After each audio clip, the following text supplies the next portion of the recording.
I'm Don Ardell, author of 14 Days to a Wellness Lifestyle on high-level wellness and alternative to doctors, drugs, and disease, and planning for wellness. A wellness lifestyle has three basic reasons why many of us think it's a good idea. One is, and incidentally only one of the reasons is a good one, but one is that people are more likely to live longer. No proof of that, but we believe it. Another is that it drastically reduces your chances for illness. But the best reason, the third reason, is that it's a richer way to be alive. It adds vastly to the quality of life. And that's why some of us think that wellness is fun, romantic, and hip, sexy, and free. That I don't like to exaggerate, incidentally, but we think people practicing wellness are stronger and better looking, have higher morale, superior bowel movements, and more antibodies to resist illness. Matter of fact, if you're living a wellness lifestyle, you'll be warmer in winter, cooler in summer, and probably sleep better all year round.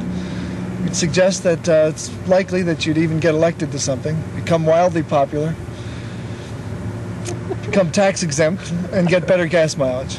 Now, of course, I don't like to exaggerate, but and I don't mean to suggest that it's a panacea. I mean, even if everybody lived this way, the chances are that over the long haul of the years, the ratio between birth and death would still be 1 to 1. I mean, nothing's perfect, but it's a good start.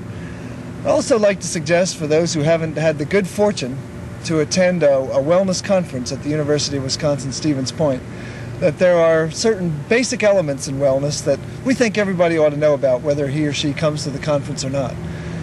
One is that there are 5 key areas that deserve attention in a balanced fashion. Those being personal responsibility, not relying on doctors or fate for your best possibilities for your health and your life in general. Nutrition, understanding certain fundamentals about increasing your energy levels and maintaining optimal health, as well as reducing your chances for illness.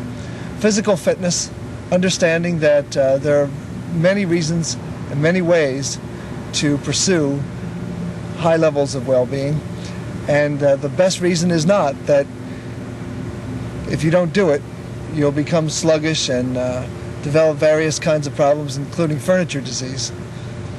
That's when your chest drops into your drawers. That's not the best reason. The better reason is that you just have more energy throughout the day. And the other area, of course, is stress management, which is crucial that you recognize that you're the source for how stress factors in your environment are interpreted and the impact that these stressors have upon you. And by learning certain skills and techniques, you can actually learn to modify the adverse impact and use these elements as sources of energy. And the fifth area is environmental sensitivity, knowing what it means to be a healthy person, because then you're more likely to fashion your environment and your circumstances so that you move in those directions. There are 2 other areas that are fundamental to a wellness lifestyle. One is the idea of normative change, or understanding the extent to which the habits, customs, expectations, the way things are done around here either support or inhibit your best possibilities for this full person aliveness of physical, emotional, psychological well-being. And the other is utilizing some technique which, for your initial purposes of getting started, vastly increase your chances of success. And some of us have been promoting the notion of developing a journal or diary, or what we call a personal wellness plan. A system wherein you set goals and identify activities that you will carry out to support those goals. Write down the barriers that might get in the way of realizing them, and then write down what you might think would be the payoffs from achieving them. And while you're doing this, you're strengthening your resolve and increasing your commitment, while at the same time anticipating difficulties and developing strategies to deal with those difficulties.